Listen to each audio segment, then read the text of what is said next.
Olá, muito boa noite para você ligado na programação da TV Rio Branco, canal 8.1. Já estamos chegando com mais um Tribuna Livre. Hoje, sexta-feira, 14 de junho, agradecendo sempre a sua audiência, a sua companhia. Relembrando que você pode rever esse programa acessando o site www.oriobranco.net e que ele também será reprisado amanhã, sábado, dia 15. Comigo, Narciso Mendes. Boa noite, Narciso. Boa noite. Tudo bem? Tudo bem. Graças a Deus. Estou gostando das opções dos entrevistados de hoje, né? Porque é um assunto polêmico. Polêmico e eu acho que presente no debate social nosso, né? Hoje, Antônio Muniz me dá a honra de estar aqui no Tribuna Livre como debatedor. Boa noite, Muniz. Seja bem-vindo ao Tribuna Livre. Boa noite, Tião. Boa noite, amigos da TV Rio Branco. Hoje, uma missão quase impossível, substituir o titular Osmir Lima, né? Inteligentíssimo. Vamos tentar substituí-lo. Nossos convidados: Germano Marino, presidente do Fórum de ONGs LGBTs do Acre. Germano, boa noite, seja bem-vindo ao Tribuna Livre. É uma boa noite aqui, especialmente aqui agradecer o convite do Tribuna Livre, a você, Tião, ao Muniz aqui, ao Narciso aqui, é uma grande honra estar participando aqui. Como o doutor Narciso falou, né, é um debate que está em voga na sociedade e a gente precisa desmistificar até mesmo para que as pessoas possam aí ter um outro olhar mais humanizado sobre a questão da cidadania LGBT. Boa noite também, Giovanni Clay, que é presidente do Movimento por Universidade Popular. Seja bem-vindo, obrigado por aceitar o convite. Boa noite, Tião. É importante esse espaço de debate, né? O meio de comunicação, a televisão em si é um espaço que hoje dialoga com todo mundo. Eu acho que debater a questão de racismo é de extrema importância, porque muita gente não sabe o que é o racismo. Se fala muito, se debate muito, mas na essência em si, a população como um todo não tem acesso à informação do que é, ou até mesmo como denunciar. Nosso tema de hoje: desigualdade, discriminação de gênero e também racial. Nós vamos para um rápido intervalo comercial e já voltamos com o primeiro bloco do Tribuna Livre. Não sai daí.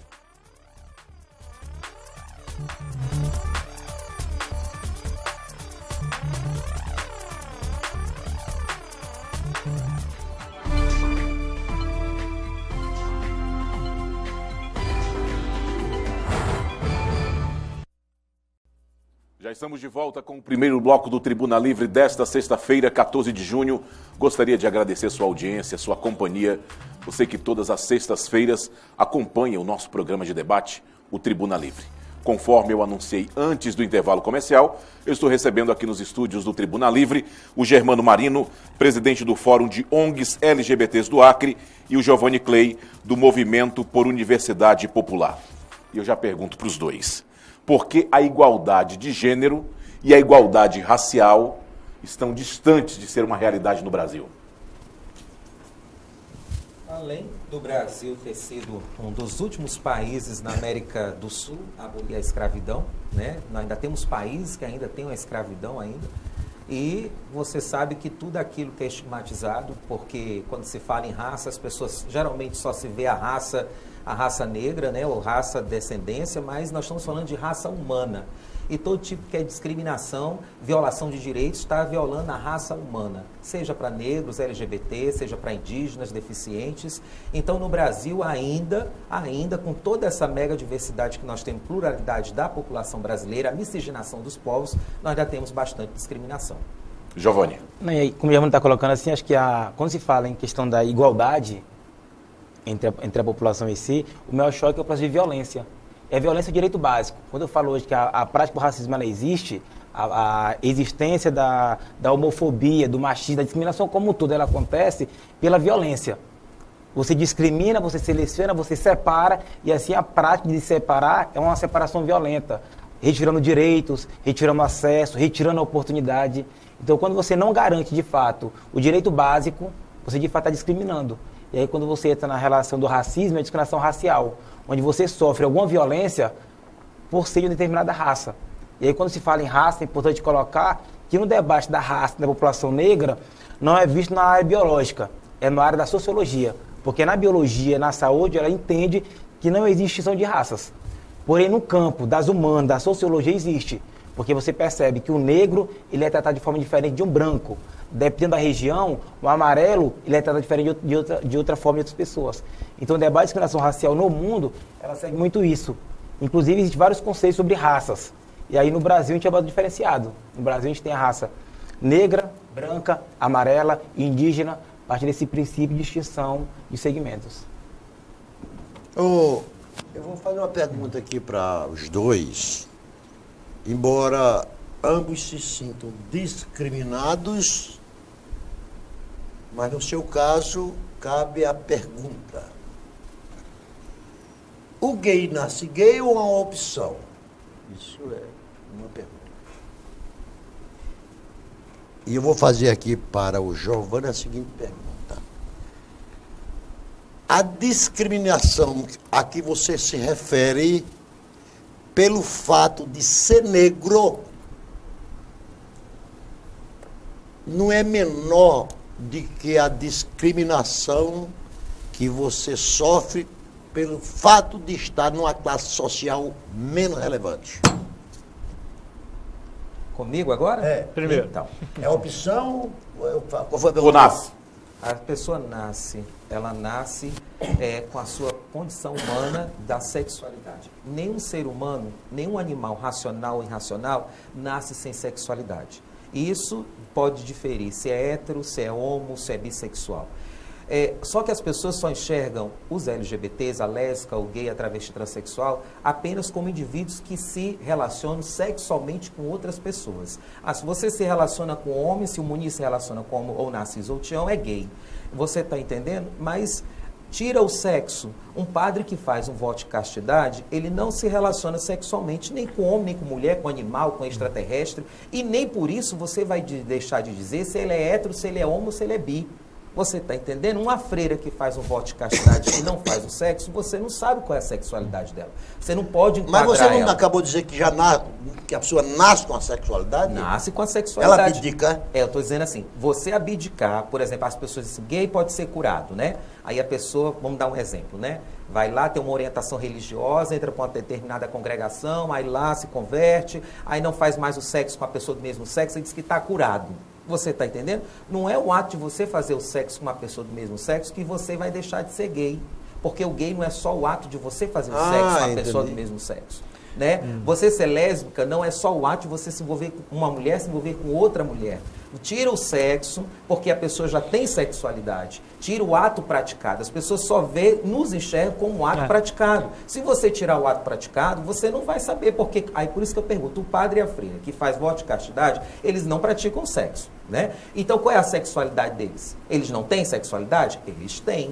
Só que aí é quando as pessoas se esquecem que gays, né, os homossexuais, gays é o quê? Um homem que se envolve afetivamente e sexualmente com pessoas do mesmo sexo. Tem o afetivo e tem o sexo.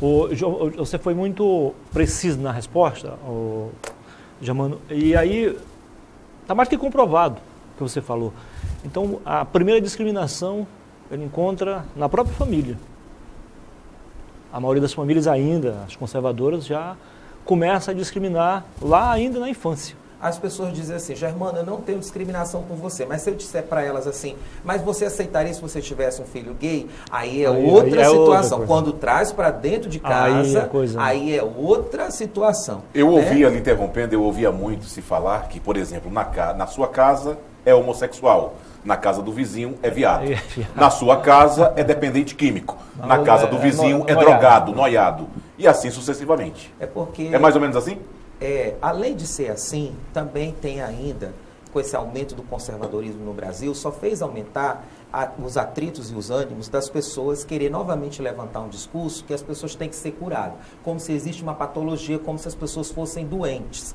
Em 1999, no Brasil, nós tivemos o Conselho Federal de Psicologia, né, que estabeleceu que no Brasil não se pode fazer reversão sexual, ou seja, não existe cura, não é uma doença mental, porque em 1990 a Organização Mundial de Saúde retirou da CID, da Classificação Internacional de Doenças, o sufismo e ismo, classificando como se fosse que a gente tinha uma patologia mental. Então, as instituições, os profissionais que estudam, pesquisam, já dizem que nós não somos doentes, aí nós viemos aumentar aí com o conservadorismo, com alguns setores, dizer que nós precisamos ser curados. Né? Eu acho que a gente não pode mais levar esse debate, é isso que está acontecendo no Brasil, esse debate de nos colocar os LGBTs como doentes, que é que as leis não estão sendo aprovadas. Querer curar o gay é a mesma coisa de querer fazer o preto ficar branco? Deixa o Giovanni falar que para mim é muito... Para mim, Deixa o Giovanni falar, porque estou discriminando já o Giovanni aqui. O mais Com racismo já com o importante, Giovanni. na minha pergunta, é a diferença entre discriminação social e discriminação racial. E vou acrescentar mais.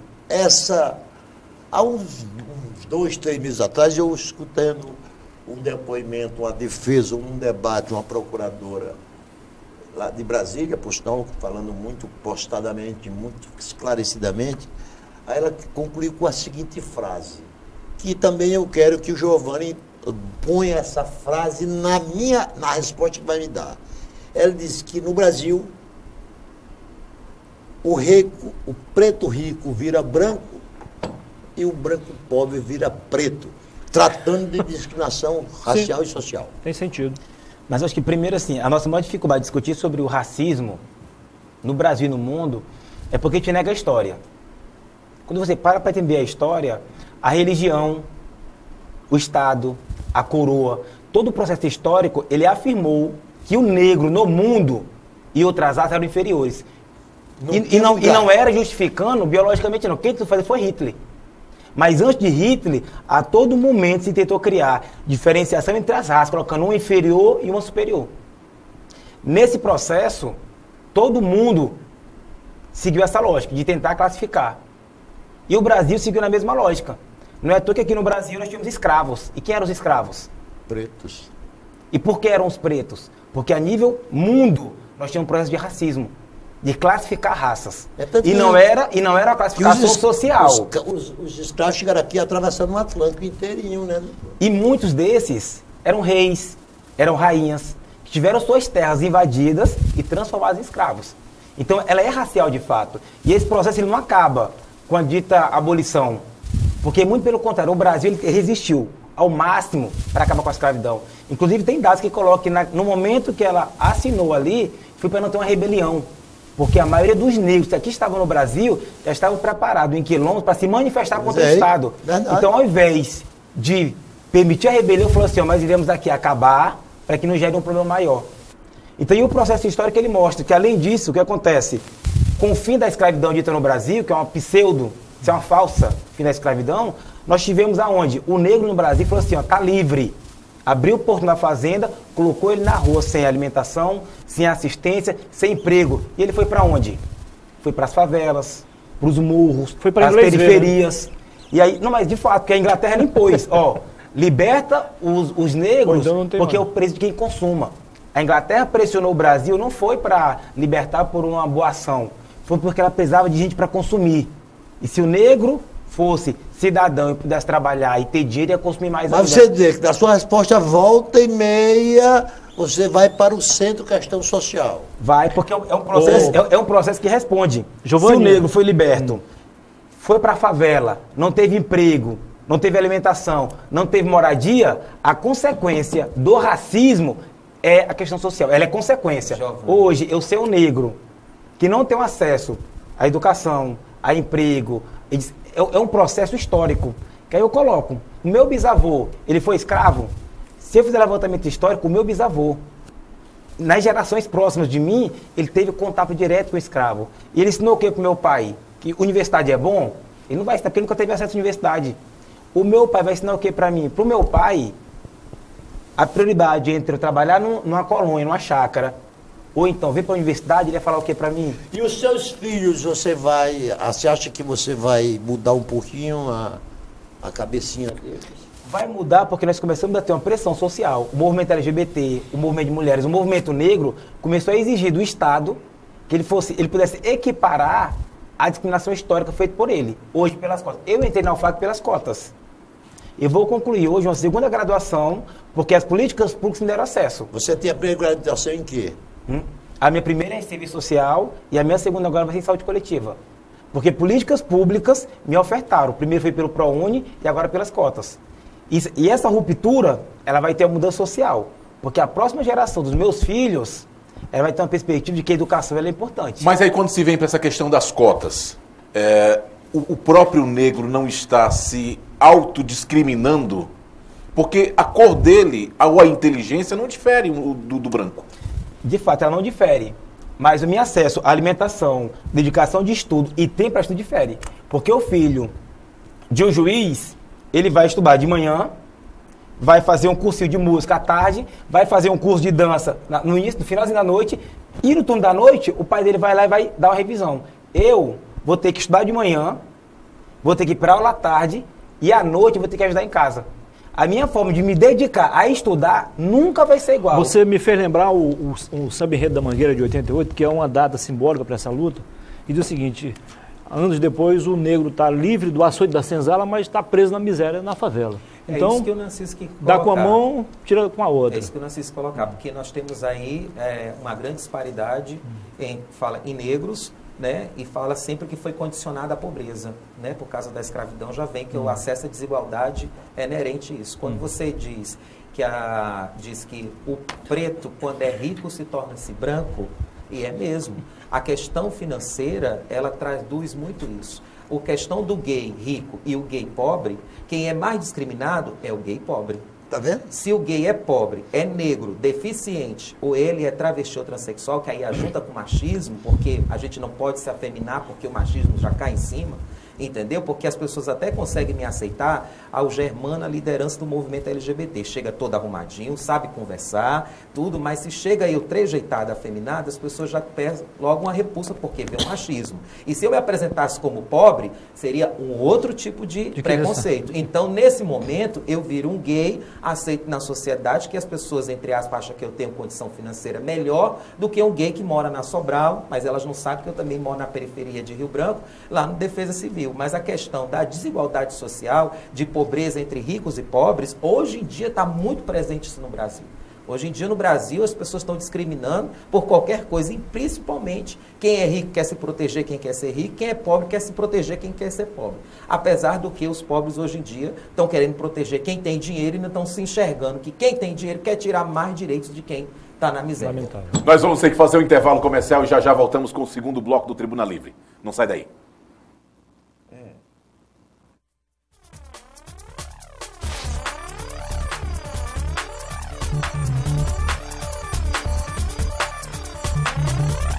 Já estamos de volta com o segundo bloco do Tribuna Livre desta sexta-feira, hoje 14 de junho, agradecendo sempre a sua audiência, a sua companhia. Você que está chegando agora, gostaria de relembrar que você pode rever esse programa acessando o site www.oriobranco.net e que ele também será reprisado amanhã, sábado, dia 15 de junho. Nesse segundo bloco eu começo perguntando para o Germano Marino. Germano, nós estamos vivendo, o Acre vive, uma situação de violência desenfreada. Pessoas sendo decapitadas, sendo esquartejadas. E muita gente, através das redes sociais, quer ver isso.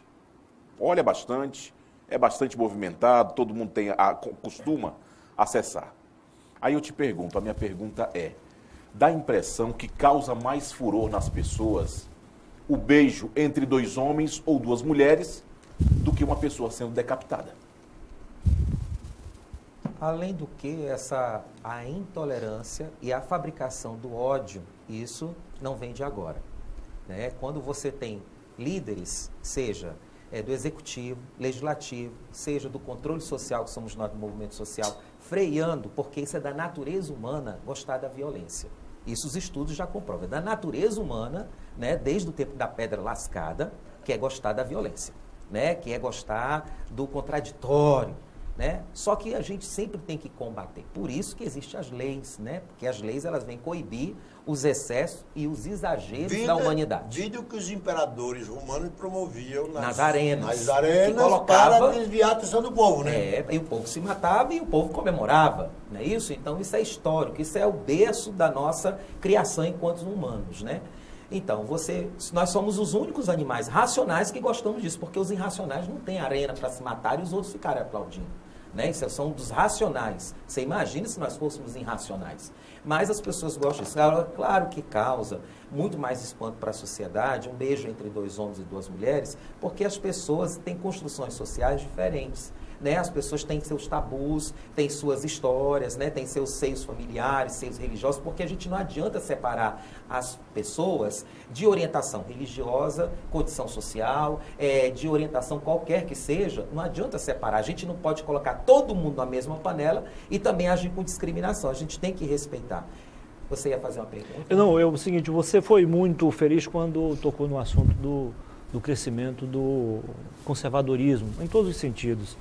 Mas isso é uma verdade. Só que há também um outro ponto que a gente pode, digamos assim, começar a comemorar, porque internamente alguma coisa começa a surgir de forma positiva e que serve, acho que é para estimular o trabalho de vocês, a luta de vocês. A gente vê hoje alguns pastores, atendendo ou não a orientação das igrejas, aceitando numa boa os homossexuais, homens e mulheres. Ninguém via isso antes. Hoje eles são aceitos. O Papa Francisco. Sim, mas aí... Aí eu até se entro. fortaleceu depois das declarações do Papa Francisco. Mas já existia já um movimento. Muniz, eu até entro um pouco nessa sua pergunta, porque eu acredito que os pastores muitas vezes aceitam e querem levar para suas igrejas com a velha mentalidade de que vão curá-los. Né? Sim, mas é correto também. Eu vou dizer uma coisa, que nós estamos assim... Mas não importa, eles são aceitos do jeito que são. Nós estamos nesse século atrasados, enquanto humanidade. Na verdade, a religião, o cristianismo ou as religiões neopentecostais não tem problema de inserir um homossexual nas suas igrejas. Agora, a concepção que vem trabalhando sobre isso, de algumas pessoas que não têm uma formação mais humana, é que fazem por onde criar atritos. Isso eu digo por quê?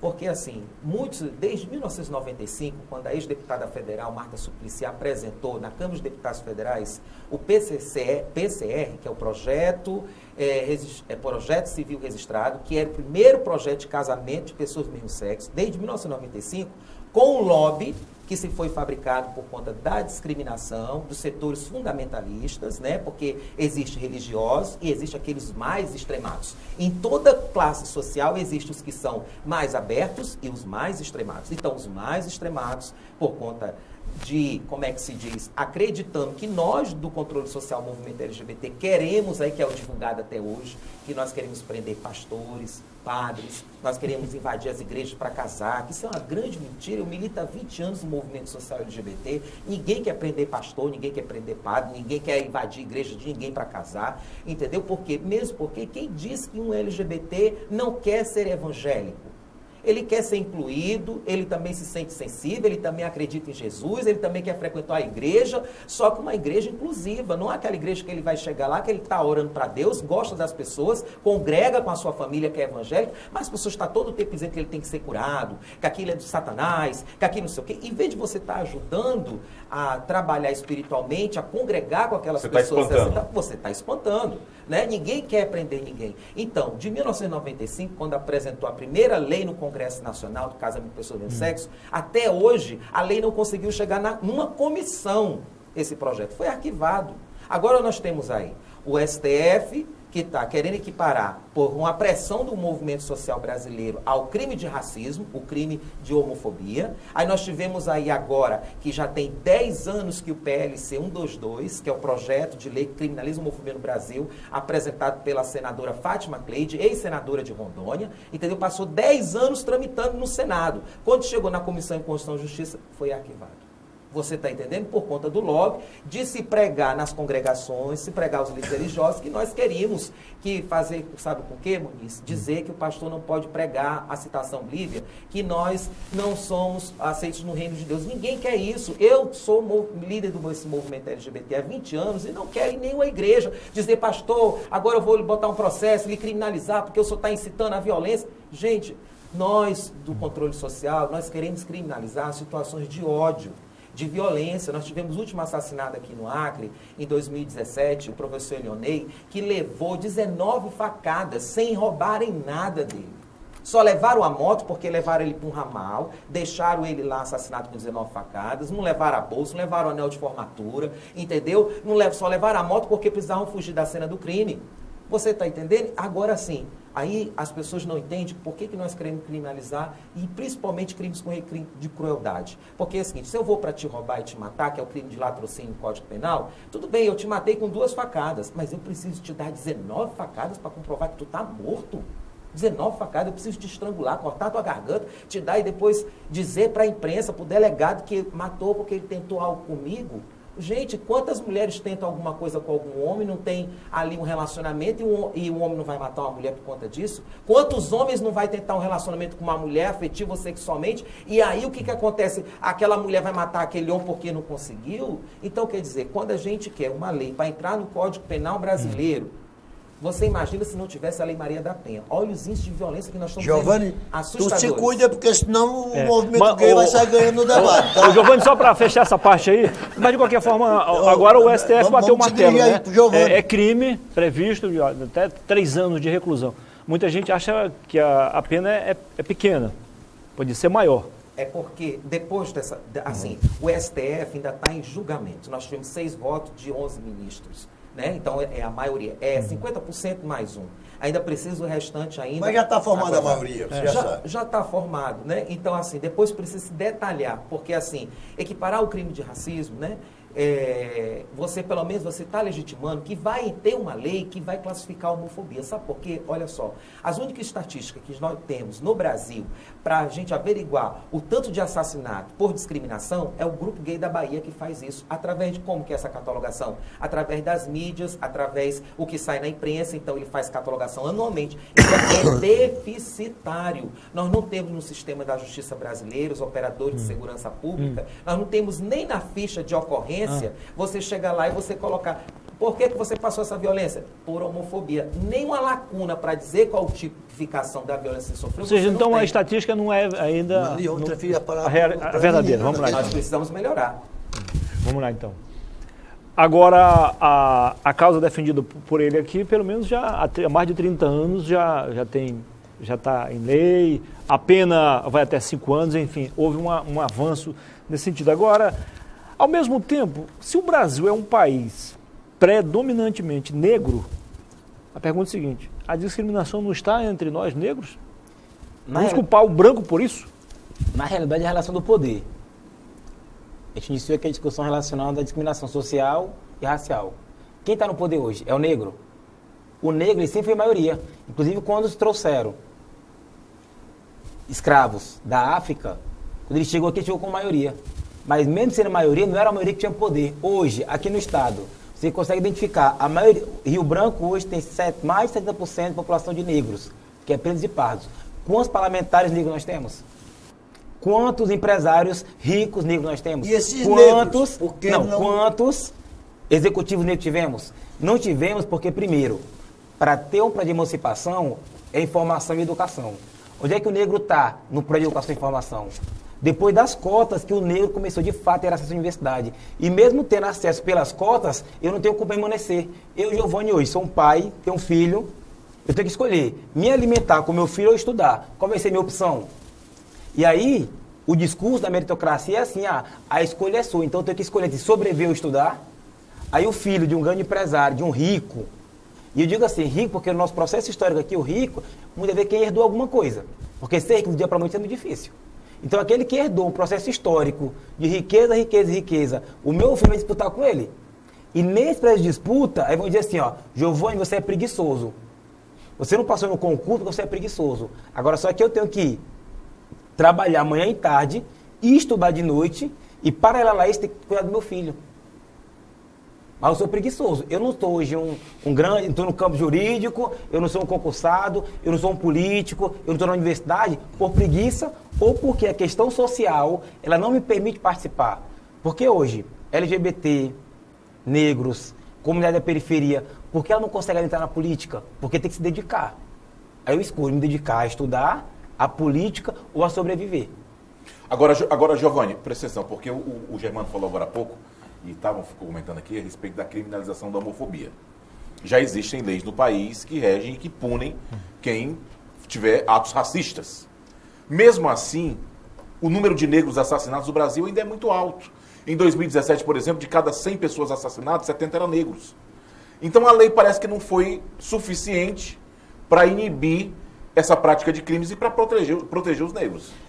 Mas aí está a questão da proporcionalidade, Tião. Deixa Não é nem isso, deixa eu só fazer uma intervenção. É porque está se matando no Brasil mais pobres.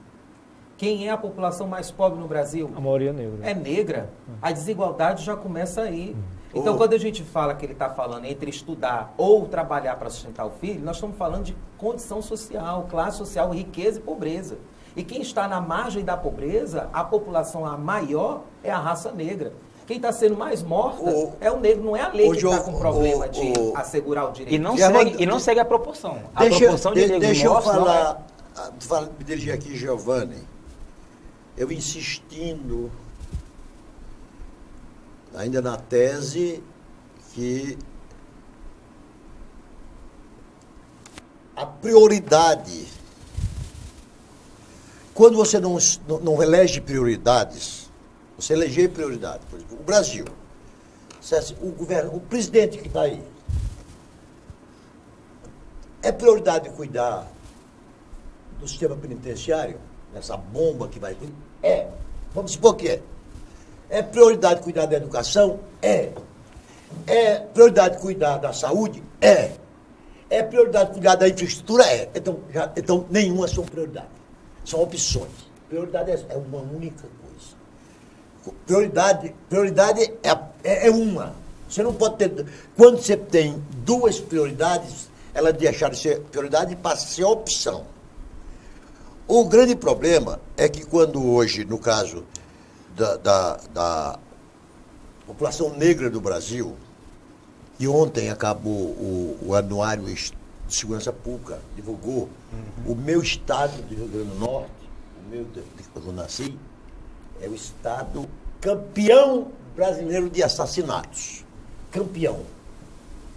Rio Grande do Norte, no meu estado do Rio Grande do Norte, há mais assassinatos por ano de que em toda a Europa numa década. Já imaginou um absurdo desse? Germano, e a maioria dos assassinatos lá no meu estado, 80% negros. Você vê? É uma disparidade atrás de outras coisas. Aí diz, e por que é que isso está acontecendo? Porque há 50, 60, 70 anos, a prioridade desse Brasil nunca foi tomada a sério, que é a da educação do povo. Enquanto não se educar o povo, aí em vez de o Estado ter prioridade, as prioridades passam a ser elegidas pelos governos. Governo não é para eleger prioridade. Quem tem que eleger prioridade é o Estado brasileiro. Aí, Giovanni, que eu não vou me compridar, que eu quero lhe ouvir. Aí, o que é que acontece? Nós chegamos hoje numa situação em que os negros estão querendo uma igualdade de resultado. E não vai conseguir, infelizmente eu sou obrigado a dizer, não vai conseguir, sabe por quê? Porque nunca vai ser possível, país nenhum, nem na Suécia, nem na Dinamarca, a igualdade de resultado.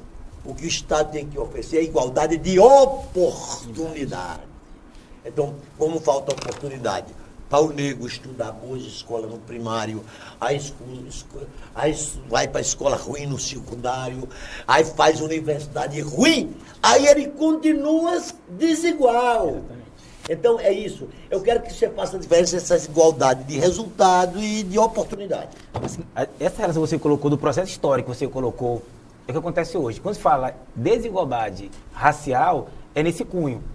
Porque hoje, o negro, ele tem que escolher a sua prioridade. Sobreviver não é escolha.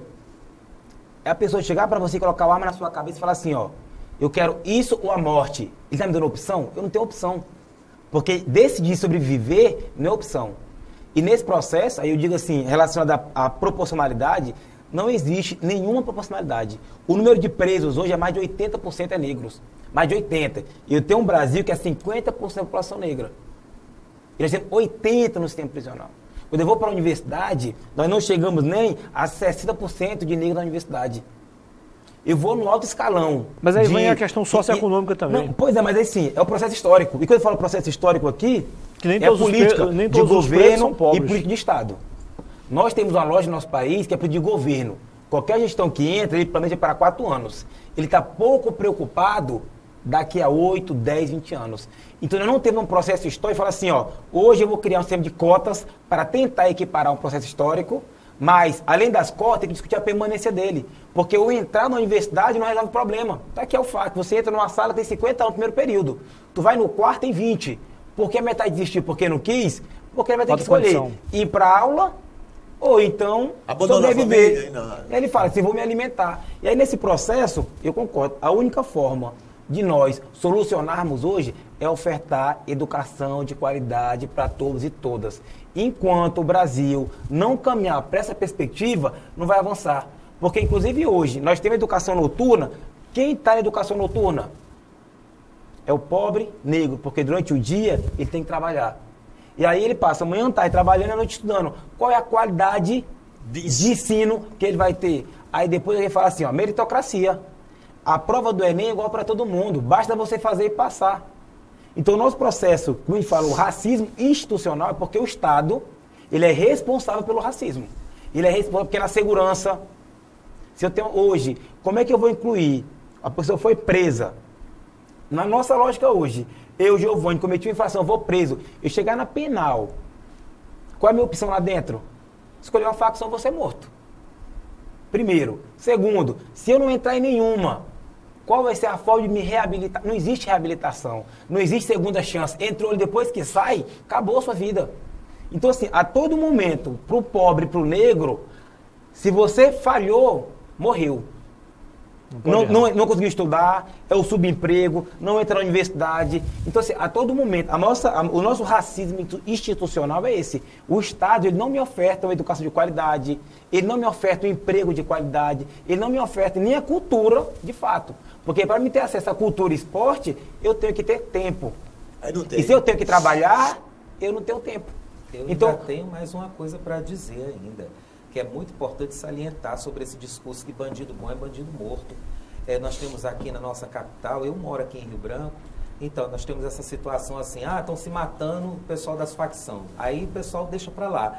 O gestor deixa para lá porque é coisa de bandido, os movimentos sociais não se manifestam, as pessoas deixam para lá, mas as pessoas não vê que aquele bandido que está morrendo, aquele infrator, aquele adolescente de 12, 13, 14, 15 anos, aqui dali é um desperdício de recurso público sendo jogado fora. Porque a pessoa fica grávida, a mulher, né? Ela vai fazer o pré-natal, vai pelo SUS, é um gasto. Vai parir a criança, é um outro gasto. Tem que ter escola, é um outro gasto. Tem que ter saúde, é um outro gasto. E aí o Estado que está investindo naquele ser que foi gerado, que nasceu e que está na seriação escolar, que nem passa para uma outra fase na seriação escolar, já é morto, ou seja, o dinheiro que foi investido para ter uma população que ela para gerar lucro para o Estado, para ser produtiva, o Estado está perdendo o recurso que está oferecendo e que está investindo. Então a gente não pode, os setores de segurança pública e educação, ficar de braço cruzado ou seja, o Estado, que eu digo assim, os governos ficar de braço cruzado e achar, e a população comprar essa ideia, deixa para lá, e os bandidos estão se matando, mas nós estamos perdendo uma geração que está sendo morta aí pela criminalidade, está sendo inserida, e que nós estamos pagando imposto para eles nascerem, crescerem e morrerem prematuramente, e a gente não tem investimento e retorno. Então nós não podemos ser furtados desse debate. E quem está sendo facilmente captado por esse sistema são a classe mais desigual, que são os pobres e os negros.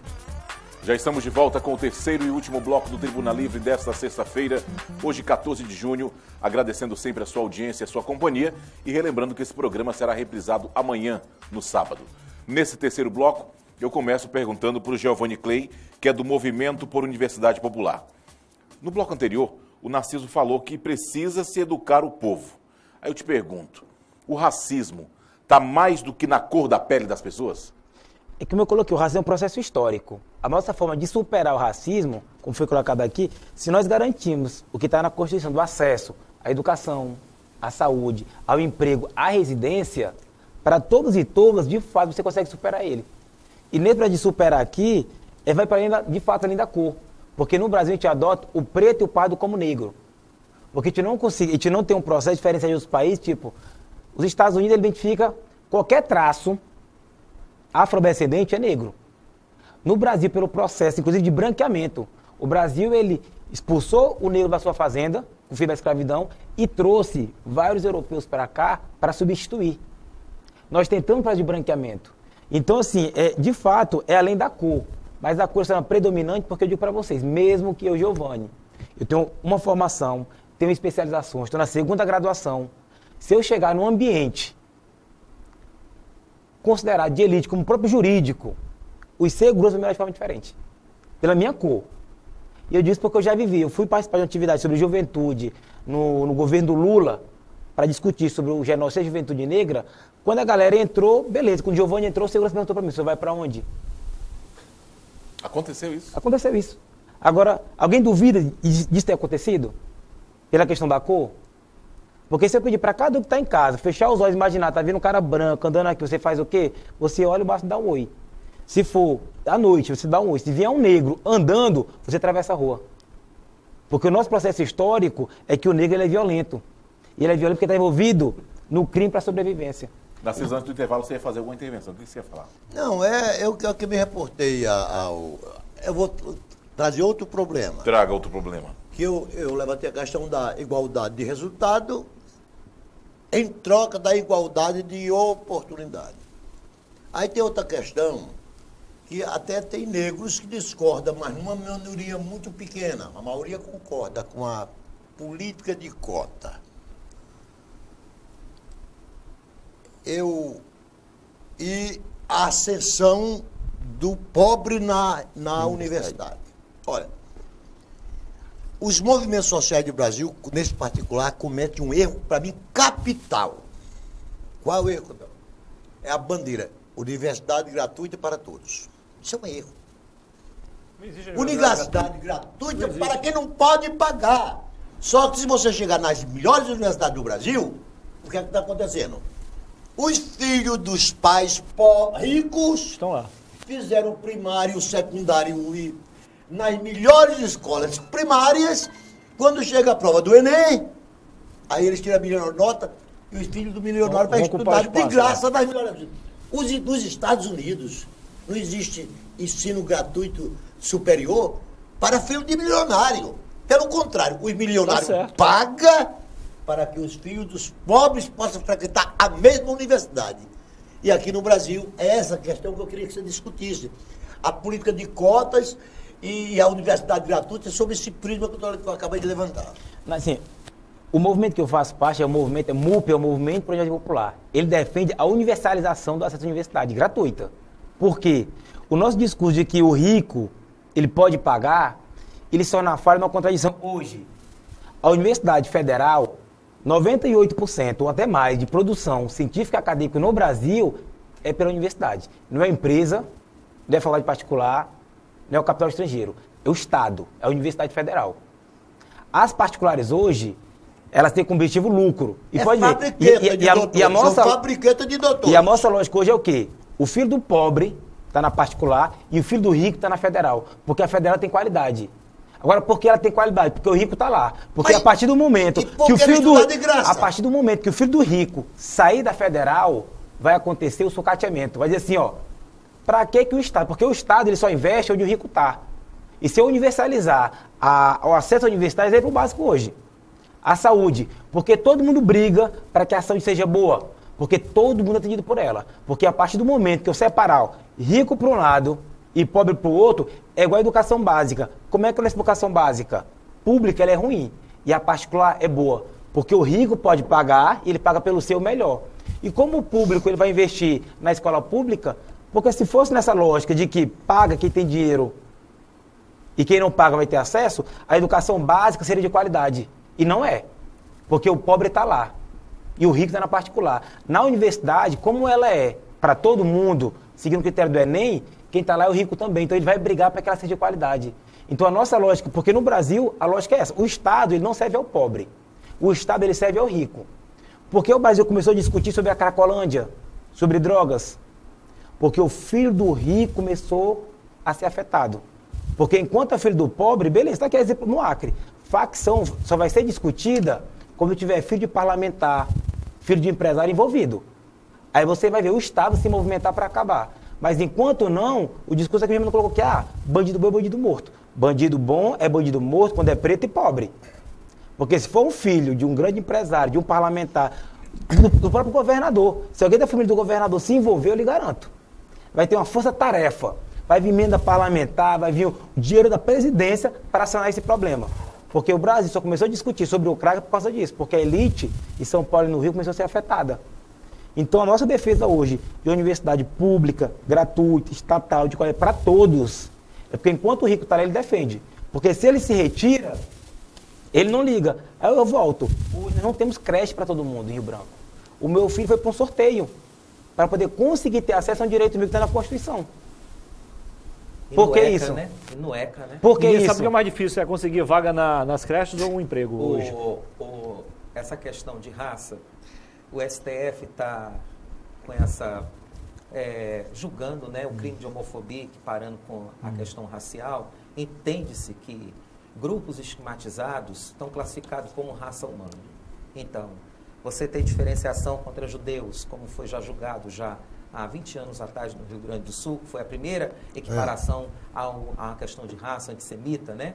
Então, o que acontece? Então, o movimento social LGBT pegou esse gancho, né, para equiparar que o crime de racismo ele perpassa não só a cor da pele, mas perpassa a raça, que pode ser a raça humana e estigmatizado por algum movimento, seja discriminatório ou violação dos direitos, né?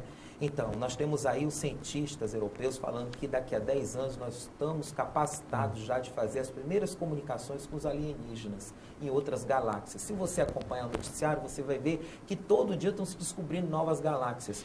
Nós temos aí, em 1948, a Declaração Universal dos Direitos Humanos. Nós temos aí a Constituição brasileira, uma das constituições mais perfeitas que nós temos na humanidade em processo civilizatório. Entendeu? Precisa de leis, Narciso? Precisa de leis para coibir a discriminação contra LGBTs? Não precisaria com a nossa Constituição brasileira. Tá lá, já tá precisaria lá. De uma lei Maria da Penha para coibir o feminicídio das mulheres? Não precisaria. Sim, precisaria uma lei criminalista? Você que é um operador do direito, você não acha que nós temos o Estatuto do Idoso, Estatuto do Torcedor, que foi colado dos europeus, não tem nada a ver com a nossa realidade, Estatuto da Criança e do Adolescente. Está tudo na Constituição. A Constituição ela é perfeita, mas ela colocou todo mundo no mesmo padrão. E não existe padrão quando as pessoas são diferentes. Código de Defesa do Consumidor. Não existe igualdade na diferença. Você tem que nomenclaturar, porque ninguém é igual a ninguém. Nem os animais são iguais, racionais e nem os irracionais. Então, há de se ter, desde o processo embrionário, uma diferença. E a diferença é um olhar, porque você não pode não olhar para grupos que são estigmatizados. Você não pode dizer que não existe pobreza e riqueza. Você não pode dizer que existe brancos e pretos, indígenas, e você não pode dizer que existe índios e não indígenas. Por si só, a natureza já traz a diferenciação. Então, não tem condições de a gente fazer uma única lei universalista para que todo mundo se adeque nessa lei. O processo civilizatório e sociológico de desenvolvimento da civilização é transmutado. Claro que vai se mudando. O que nós não podemos dizer e nós não podemos desconhecer, enquanto as religiões estão querendo cada vez mais aprofundar essa diferenciação, estigmatizar, porque a gente poderia estar avançando muito mais além, como os cientistas falam que os alienígenas daqui a 10 anos vão fazer os primeiros contatos. Você está entendendo? Então, quer dizer, quando chegar os alienígenas, qual é a lei que nós vamos regimentar a convivência dele com os seres humanos se nós temos a Declaração Universal dos Direitos Humanos? Então, vai ser a Declaração Universal dos Direitos Alienígenas. Então, nós ainda estamos num debate precário, anticivilizatório, sabe, que nós ainda estamos discutindo se a pessoa tem direito de beijar ou não quem ela ama. Você não é mais nem o sexo. Mas é quem ela ama, quem ela tem afinidade. Quando a gente vai discutir o Estatuto da Família, dizer que a família só pode ser por um homem ou uma mulher para gerar filhos, e a gente desconhece que família pode ser uma avó que cria um neto, uma mãe solteira que cria um filho, um pai solteiro, ou então 2 homens, 2 mulheres que queiram adotar as crianças que são geradas por relações heterossexuais. Então, quer dizer, a gente está se apequenando, entendeu? Deixa eu entrar aqui numa... Porque você falou numa palavra aí que poderia a gente marcar um outro programa para que ele consumiria todo dia. Por quê? O Brasil, claro que é uma brutal covardia o assassinato de mulheres, né?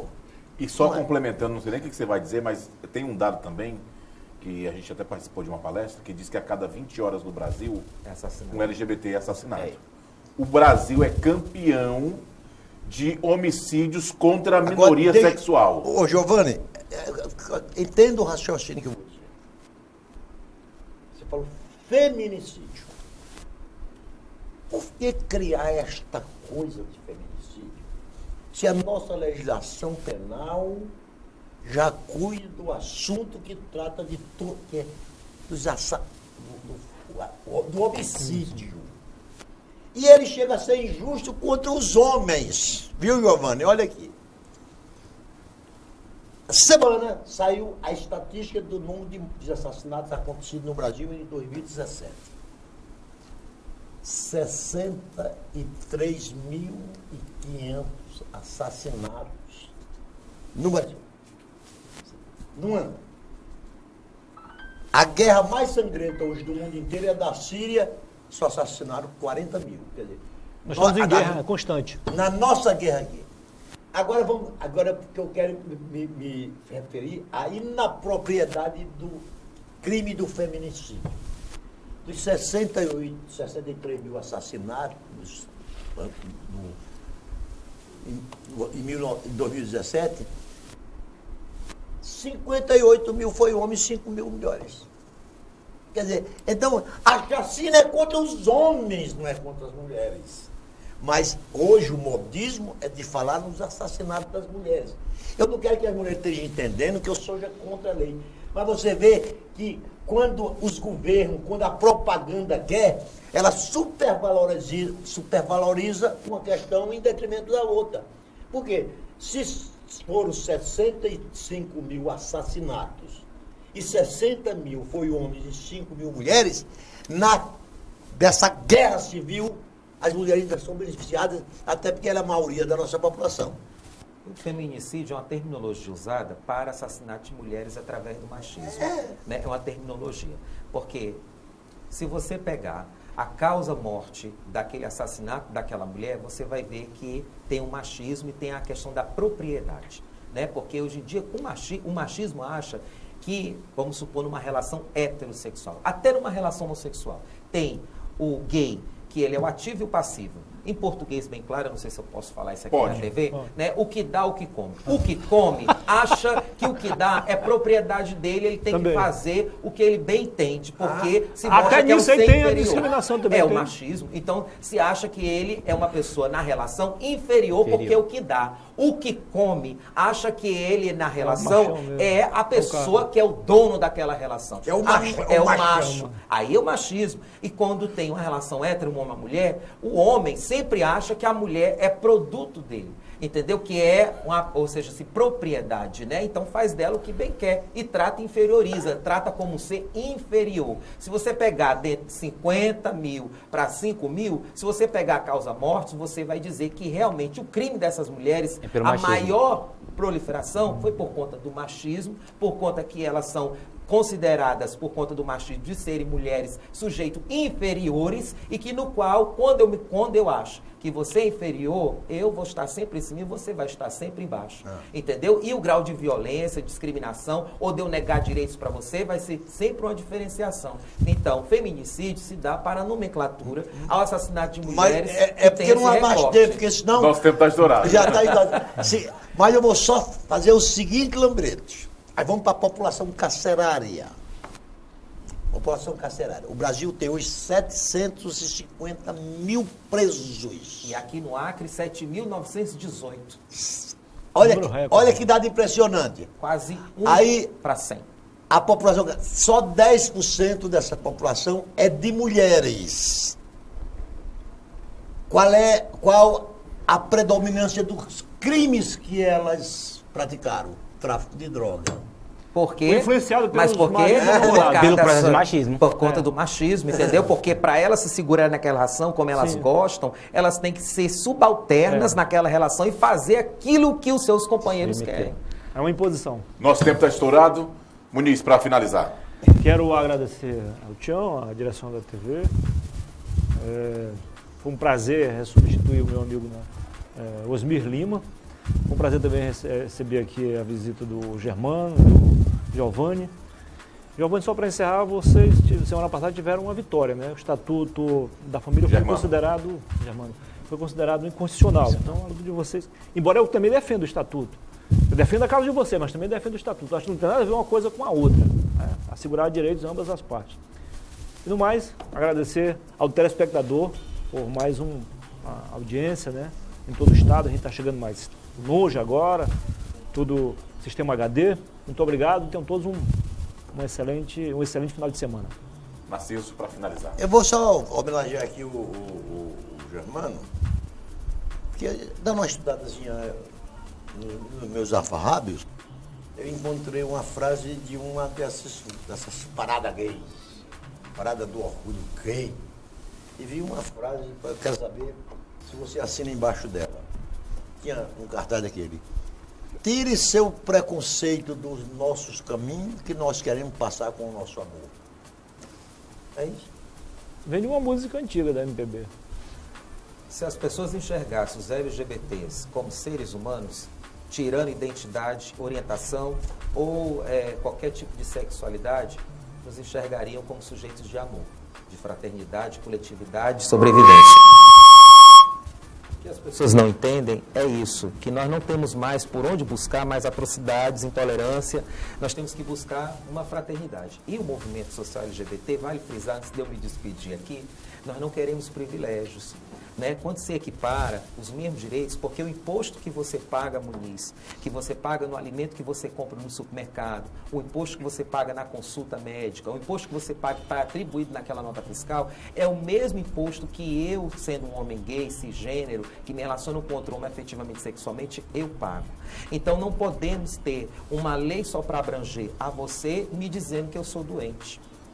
Sendo que eu também sou regido pela Constituição Federal, sou também cidadão e pago o mesmo imposto. Então eu não posso ter uma lei que possa me restringir pela minha orientação sexual. Senão a gente vai fazer uma lei para restringir eu não pagar imposto pela minha orientação sexual. Ou então a gente vai ter uma diferenciação aí. Então eu queria agradecer o Tribuna Livre imensamente, fazer parte aqui com você, Narciso, com você, Tião, com você, Muniz, com você, Giovanni, sabe, dizer que nós temos aqui um tema que dá para transcorrer aqui um mês e seguido de Tribuna Livre, porque nós precisamos desmistificar, nós precisamos sensibilizar a população acreana. Nós só temos 22 municípios, o governo do estado agora tem um projeto através aí da volta da Secretaria de Direitos Humanos, que é o primeiro pacto estadual de enfrentamento à LGBTfobia para sensibilizar a população dos municípios, em 22 municípios, gestores públicos, porque um estado que já tem uma lei de uso não social, nós precisamos sensibilizar as pessoas a encarar o sujeito LGBT como um sujeito também de direito, que não quer privilégios e merece respeito.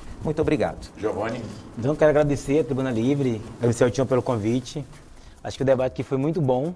Como o Giovanni colocou aqui, daria um mês, um ano inteiro para discutir, inclusive fragmentar o debate racial da homofobia, comunidade LGBT, sobre vários aspectos, educação, saúde, o acesso, a cultura, a oportunidade.